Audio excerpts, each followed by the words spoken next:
Voilà, Damien nous fait découvrir alors ces ruches et on vous emmène avec nous. Regarde là. Magnifique. Mais moi j'en ai pas. Bah si, j'en ai de ton mur. Une abeille qui prend peur, qui se sent agressée par quelque chose, elle va lancer des phéromones pour prévenir toutes les autres qu'il y a un danger, tandis qu'avec la fumée, les phéromones, ça bloque les récepteurs et du coup, oui, elle reste plus calme. La conséquence est qu'elle reste plus calme. De ne pas le laisser s'éteindre. Je t'avais dit qu'il fallait pas fumer.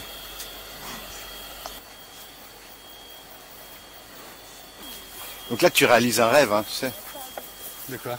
Moi c'est un rêve de faire de l'apiculture. Hein. Alors ça, c'est ce que je mets pour essayer de protéger les frelons. C'est pas super efficace, mais c'est le mieux que j'ai trouvé. Ah, t'as vu la taille du dard? Tu vois? Un frelon d'Asie. C'est un frelon asiatique, voilà. C'est marrant parce que le frelon européen, les abeilles européennes n'ont pas de problème avec le frelon européen. Les abeilles thaï n'ont pas de problème avec le frelon thaï. Donc pendant des centaines de millions d'années, elles ont évolué. Quand le frelon arrive et essaye d'en tuer une, en fait, elles se mettent à des centaines, elles lui tombent dessus et des centaines, elles font une pelote d'abeilles autour du frelon. Elles battent des ailes pour faire monter la température jusqu'à ce que le frelon meure. De chaud. De chaud. Et les abeilles, vu qu'elles ont une espèce de tolérance à la chaleur qui est légèrement supérieure, elles ne meurent pas. Ça c'est un frelon, mais c'est pas le frelon asiatique ça. Mais il a été tué par les abeilles, tu penses? Bah, je sais pas, il était mort là. L'indispensable outil de l'apiculteur qui permet de séparer les cadres ou quoi quand il y a de la propolis, c'est que c'est attaché de manière un peu trop serrée. C'est calme là-dedans. C'est-à-dire que si les abeilles venaient à disparaître, il y a plus de la moitié de la production mondiale de nourriture qui serait plus assurée. En Chine, au Japon, en Russie, on en arrive à devoir polliniser les arbres fruitiers à la main. Parce que les abeilles ont disparu à cause de nombreux facteurs dont on pourra parler. Et elles communiquent principalement par l'utilisation de phéromones. Les phéromones, c'est un type d'hormone. À partir du moment où le système hormonal est déréglé à cause des pesticides que nous on utilise, c'est toute l'organisation de la ruche qui est perturbée. C'est ce qui va leur permettre, quand elles identifient par exemple un danger, un prédateur, de coordonner une attaque dessus. Mais ils le sentent quand on soulève le... C'est sûr. Ils voient? Oui, bah oui, ils le sentent. Je vais regarder cadre par cadre. Idéalement, essayer de voir la reine pour être sûr qu'elle est là. Si je la vois pas, je vais au moins chercher des traces qu'elle est là, donc ça on va regarder. Je vais vérifier les stocks de nourriture, à savoir est-ce qu'elles ont du miel, est-ce qu'elles ont du pollen. Et je vais regarder pour des signes de maladie. La Russie, au mois de, je sais plus quand, l'année dernière, autorise l'utilisation d'un nouveau pesticide de type néonicotinoïde. En l'espace de 2 semaines, c'est 300 000 ruches qui disparaissent. 300 000, hein, donc tu multiplies ça par 30 000 abeilles en moyenne. Donc le miel, comme je vous ai dit tout à l'heure, c'est les nectars qui butinent du nectar et qui viennent vomir le miel dans des cellules comme ça. Elles ont une enzyme dans l'estomac qui sépare les différentes molécules. Je crois que c'est fructose glucose, mais c'est à vérifier. Et elles régurgitent le miel. C'est du vomi d'abeille. Yes. C'est bon, hein? Comme quoi, peut-être qu'on devrait quand même de temps en temps goûter le nôtre pour voir s'il n'y a pas des vertus.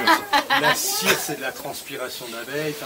Une fois qu'elles ont mis le miel dans les cellules comme ça, il y en a dont le rôle est uniquement de battre leurs ailes pour réguler la température. Elles vont faire ça au-dessus du miel pour évacuer pour l'assécher un petit peu. À ce moment-là, elles le couvrent avec une petite couche de cire comme ça. Et là, le miel va se conserver ad vitam aeternam. Il n'y a pas de... Le miel ne peut pas fermenter. Des abeilles qui vont butiner dans une zone plus sauvage, elles seront forcément en meilleure santé que... Elles sont en meilleure santé, elles ont une alimentation qui est plus riche. C'est comme les humains, tu vois, si tu bouffes du McDo tous les jours, ton corps il n'a pas ce qu'il faut pour développer une réponse immunitaire à une large gamme d'attaques. Il y a un emplacement précis pour chacune des plaquettes ou pas? Une fois que les abeilles habitent dedans, il faut respecter cet ordre-là pour qu'elles se retrouvent leur organisation. Et au milieu, là, c'est... Alors au milieu, c'est la cire qu'elles ont construit pour d'autres cellules, je pense, parce que mes cadres n'étaient pas assez rapprochés les uns des autres. Du coup, elles sont venues compléter et se faire plus d'espace ici. En termes d'exploitation, c'est un peu le bordel quand elles font ça, mais vu qu'elles souffrent déjà, j'ai pas envie de leur mettre du stress en plus en l'enlevant. Et elle est où la ruche des frelons? Alors, c'est des nids, c'est pas des ruches les frelons, elle est quelque part en haut des arbres. très difficile à... Oh là là, ils ont pris cher en 2 semaines. Il va se passer quoi si vous la tuez, si vous la détruisez, il va se passer quoi? Ouais, c'est ce qu'on a fait l'année dernière, on en a trouvé un, le nid on l'a détruit et au final il devait y avoir un autre nid pas loin. Il y a un gros problème de consanguinité parce qu'on les élève, on les sélectionne, on sélectionne les meilleures productrices et on les reproduit en milieu contrôlé plutôt que les laisser se reproduire entre elles et entretenir une richesse génétique qui fait que l'espèce devient plus solide. Là il n'y a rien de là-dedans. Ok, donc ça c'est... Ils n'ont pas de nourriture quoi. Il n'y a pas de nourriture, il n'y a pas de bébé, c'est surtout ça qui est inquiétant. Parce que si la reine arrête de pondre ou s'il n'y a plus de reine ou quoi, ça pose vraiment des gros problèmes. Et là, elle serait au milieu d'entre elles. Ouais, elle serait quelque part là-dedans où on verrait, là il n'y a pas de bébé, il n'y a rien. Ça c'est des tentatives de cellules de reine peut-être. Tu vois, quand elles le font, elles sont pointues, elles pointent vers le bas. Toutes les autres cellules pointent, elles sont horizontales. Celles qui sont verticales, c'est quand elles essayent à développer une reine.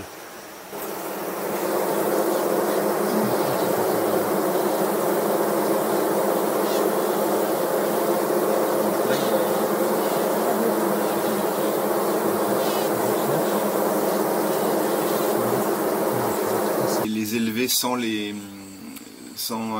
récolter le miel, ça a un impact ou pas? Ouais, ça aurait un impact bénéfique. Après, il y a une relation bénéfique avec l'apiculteur aussi.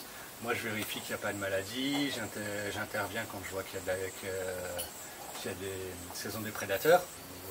La manière dont on essaie de compenser quand on récolte aussi, on leur laisse au moins 30% du miel dans la ruche pour elles. Après, parce que quand j'étais pas là, elles se sont fait massacrer par les frelons, elles sont toutes mortes. Là, je suis complètement dégoûté. Et quoi, là? Même là, dans la boule, là? Non, regarde.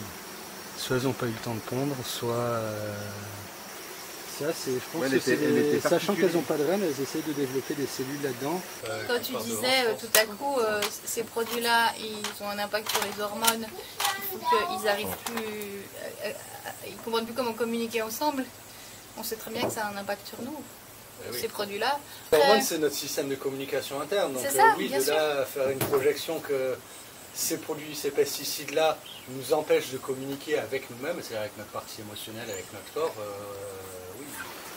C'est possible qu'elle se soit barrée. Si c'est le cas, je vais devoir commander une reine à Chiang Mai. On peut faire ça, genre commander une reine. Ouais, à d'autres apiculteurs, si c'est la saison et qu'ils en ont, ce qui n'est pas toujours le cas. Mais du coup, Elles peuvent tenir longtemps sans reine? Non. Ils mettent une reine avec quelques-unes de ses sujettes là-dedans, fermée avec un bouchon de cire. Wow. Et tu la reçois comme ça, et l'idée c'est d'aller la caler dans la ruche. Puis la laisser sortir tu la laisses tranquille. quelques heures, le temps qu'elle s'habitue au niveau odeur, tu reviens après, tu vois l'attitude des abeilles autour, si elles vont l'accepter ou pas. Non. Plus t'attends, plus ça devient difficile pour elles d'en accepter une autre après, elles ont tendance à devenir agressives. Ouais, c'est ce que je vais devoir faire, parce que regarde, il n'y a pas de... Là c'est vide, donc là il n'y a plus de renouvellement de la population dans la ruche. Donc si t'attends plus, après ils n'acceptent pas la reine, c'est ça? C'est ça. Ça m'est arrivé avec certaines ruches. On a essayé de réintroduire des reines, mais la ruche était orpheline depuis trop longtemps. Et à chaque fois que je mettais une nouvelle reine, les abeilles la tuent. Ce qui fait la différence entre une reine et une abeille normale, c'est le même œuf à la base. La seule chose qui fait la différence, c'est comment on va nourrir l'œuf. Tous les œufs sont identiques. Pendant 3 jours, ils mangent que de la gelée royale, ce qui permet à l'œuf de se développer en larve. Au 3e jour, les abeilles, qui vont devenir des abeilles femelles travailleuses, elles passent à un régime uniquement à base de miel.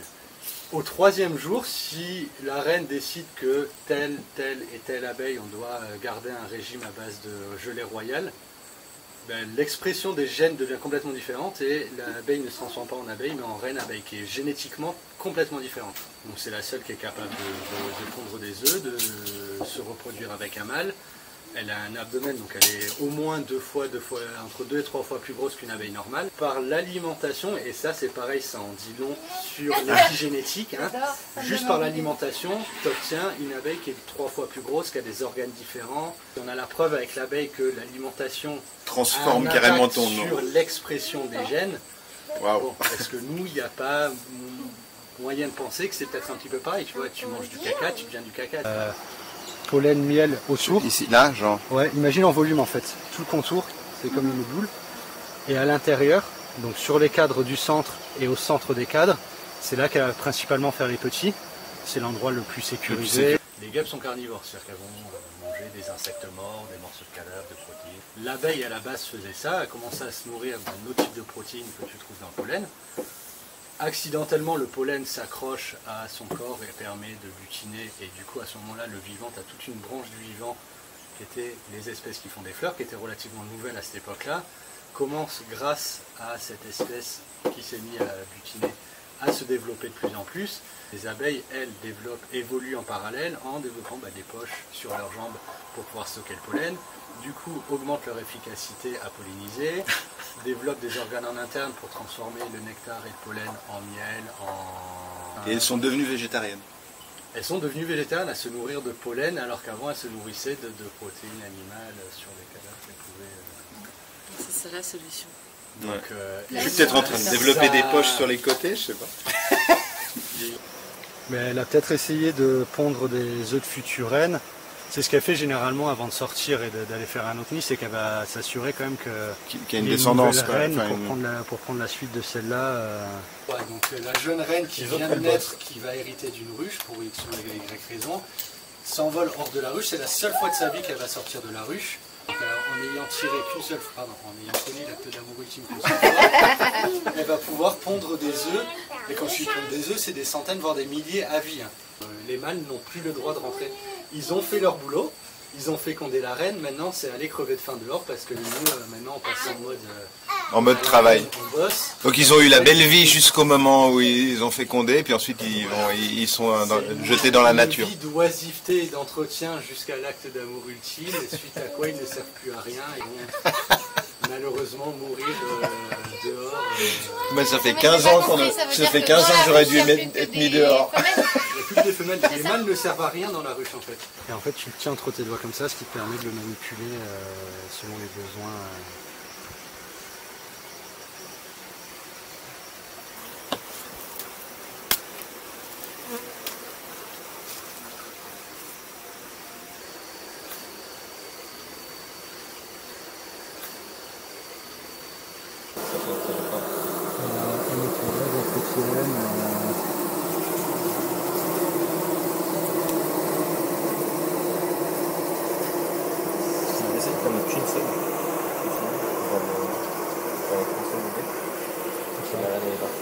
Le venin, on en fait quelque chose. Le venin, c'est utilisé dans l'industrie cosmétique pour guérir certains rhumatismes ou pour les problèmes de peau.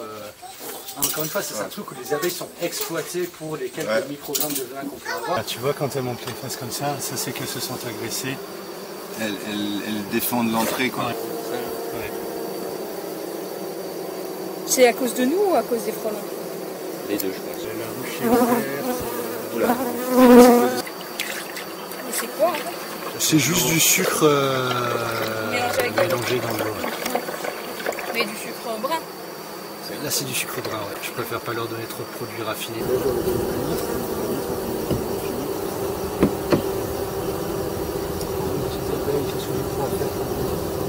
Elle bouge ses fesses, elle secoue et après elle revient au même endroit.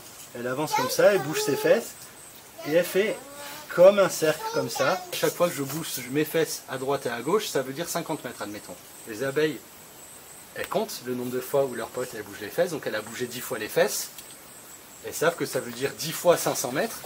Donc ça veut dire que quand je sors de la ruche, que je fais face au soleil, que je vole dans cette direction-là sur 10 fois 50 mètres, 500 mètres, je vais tomber sur le champ de fleurs et je vais trouver le pollen ou le nectar.